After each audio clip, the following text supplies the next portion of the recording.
So let's take a look at how to name esters. So esters are an organic salt formed from the reaction of a carboxylic acid and an alcohol. And so because that reaction, that esterification reaction, has two parts, the name is also going to have two parts. So the first part of the name comes from the alcohol group, and we name it as if it was an alky group. The second part of the name comes from whatever the carboxylic acid was in the esterification, and the name gets changed from a oic and acid ending to a O8 ending. So kind of confusing when you look at it in words. So let's take a look at an example. So here is an esterification reaction of butanoic acid with ethanol. So in this case, ethanol, that's the alcohol, and butanoic acid is the carboxylic acid. So essentially what's happening here is this hydrogen, or this hydroxide and this hydrogen are going to come together to form water. And then what's left is this. So this whole molecule kind of flips around and is going to get added on to this carbon. So I have a carbon, my butanoic acid,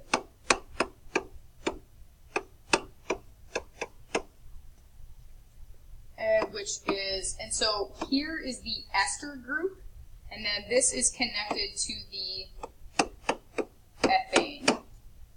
So the name for this comes from, this part is the alcohol, which becomes a alky group. So rather than saying this is ethanol, it's now ethyl. And the butanoic acid is this big part of the ester. So instead of being butanoic acid, it becomes butanoate. So ethyl butanoate would be the name for that ester.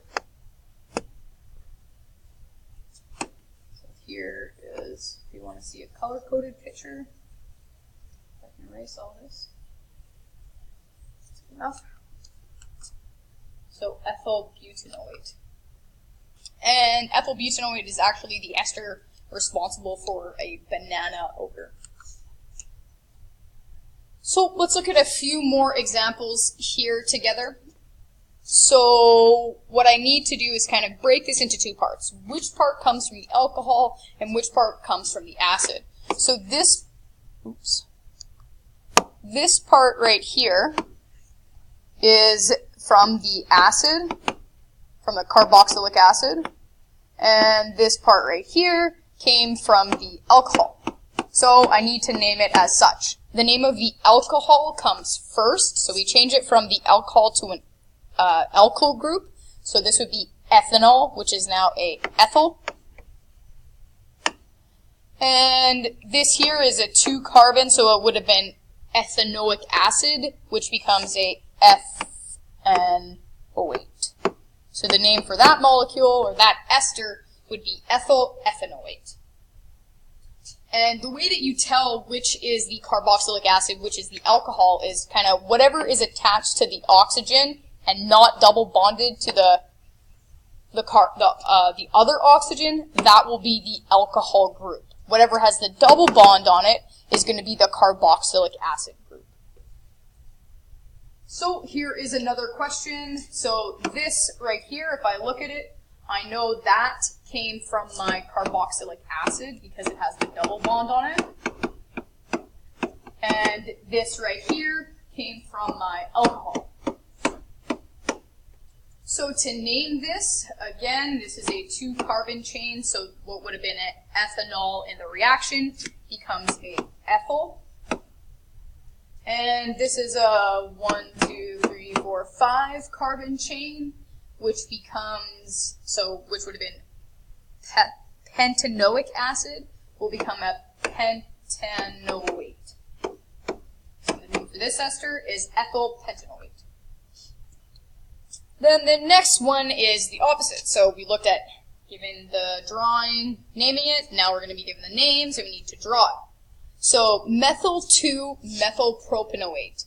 This part right here is coming from the acid, so I'm going to draw that. So it's a prop, which means monkeys eat peeled, so that's a 3-carbon chain. So 1, 2, 3-carbon chain. On the 3rd carbon, I would double bond that, or I guess technically the 1st carbon gets double bonded to the oxygen and would be bonded to another oxygen because I'm going to have my other side group over here. So propanoate is 1, 2, 3, but I have a 2-methyl side group also on this, so I can now just add in my hydrogens. You would always start numbering at your carboxyl group and move from there. Then the methyl would be attached on the other side as the alcohol side chain. The last example here, ethyl 5-bromo-3,4-dimethyl ethanoate. So this is kind of one thing, and this is the other part. So the first thing I'll do is look at creating this hexanoate, which is hex, so 6-carbon chain. So 6 carbons on the 1st carbon, I would double bond that to an oxygen and bond it to another oxygen, where the alcohol is going to come over here. And then I start numbering this 1, 2, 3, 4, 5, 6. So 3,4-dimethyl. So on the 3rd carbon, I have a methyl group. On the 4th carbon, I have a methyl group. And on the 5th carbon, I have a bromo. And remember, it doesn't matter if you put these side chains on the top or bottom. Just kind of put them anywhere. Then, so that's all of this. I kind of checked off all of that. Then I have to add the ethyl group as the alcohol on the other end. So it would be carbon to carbon. So that would be the structure for the ester of ethyl 5-bromo-3,4-dimethyl hexanoate.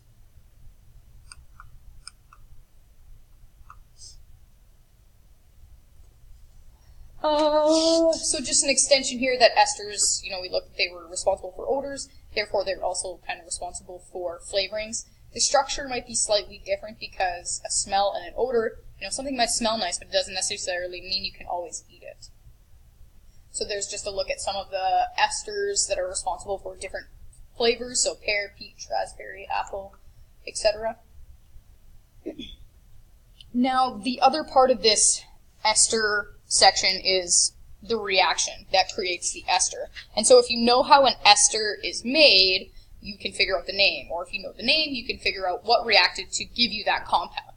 So here's an example. Draw a line structural formula equation and write the IUPAC name for the ester formed on the reaction between propanol and benzenoic acid. So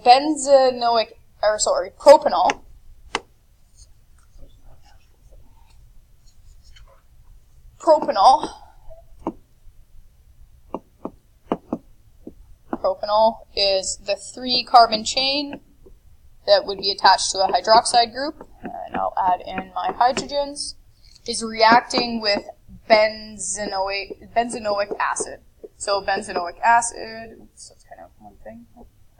Benzenoic acid, so a benzene chain attached to a carbon, which has my carboxyl group on it. So propanol is reacting with benzenoic acid to produce what? Well, what would happen here is the benzene would become benzanoate. We just change the ending from the oic acid to benzenoate. It has a carbon that's double bonded to an oxygen and single bonded to an oxygen. So what's essentially happening is this hydrogen is reacting with this oxygen to produce a water. So I'll just write that down here. And then the corresponding ester, which is benzenoate, is from the acid, and from the alcohol will come the side chain on the other side of the oxygen as a alkyl group. So this is a propyl, so we would be producing from the reaction of propanol and benzenoic acid, propyl benzenoate. So I'd like you to take a second here and pause the video and see if you can figure out this one by yourself. So it says, write the condensed structural formula equation for the esterification reaction required to produce this ester.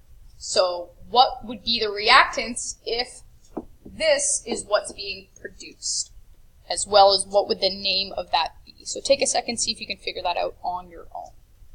So if I was to start to try and solve this equation, the first thing I would do is, draw the structural diagram for this ester. So a carbon, oops, go back. So a carbon is bonded to 3 hydrogens, bonded to a carbon, bonded to 2, carbon bonded to 2, a carbon double bonded to an oxygen, bonded to an oxygen to a... So that's what's being produced. That's the ester that they gave me. I just kind of laid it out as it was written. What I want to do is figure out the name for this first, because if I know the name, I can then figure out really easily what reacted. So this part right here is the acid that was reacted. So this would have been a 1, 2, 3, 4. This would have been a butene-08. So that means I had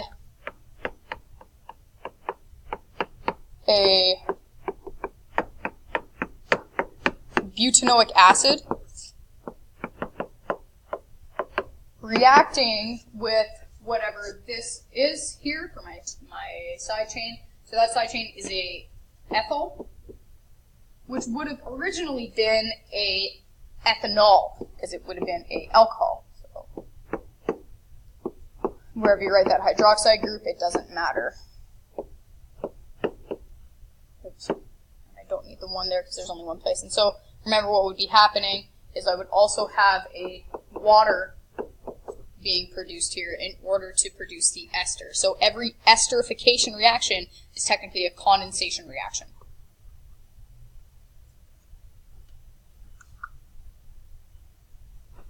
Alright, one more example that I'd like you to take a second and pause the video and see if you can figure this on your own. So it says, name the ester of, so it gives you the name, and what acid and alcohol were it reacted from. So exact same kind of process that we would have done last time. This is probably actually even an easier question. So take a second, pause the video, and see if you can figure it out on your own. Okay, so what I would have done, sorry.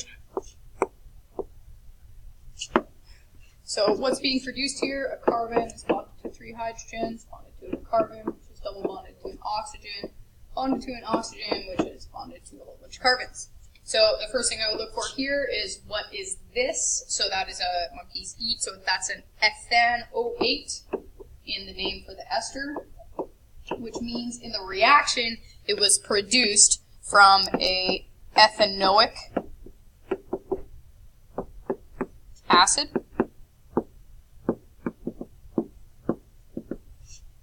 And this part right here is named as a methyl, and which means in the reaction it would have been a methanol. So hopefully you were able to get that on your own. Some practice questions here that correspond to this are on page, let me just bring it up. So you're looking at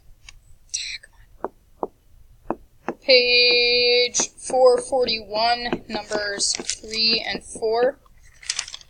Should kind of give you a good, as well, sorry, as page 439, numbers 1 and 2.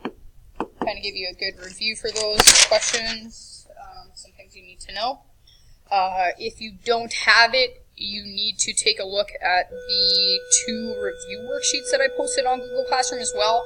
Those review worksheets are due on Monday, kind of no matter, or sorry, I guess Tuesday, no matter what. I still am aiming to have this unit test on Friday. If you have any other questions, I did post some additional videos on naming carboxylic acids and esters. Okay, thanks guys.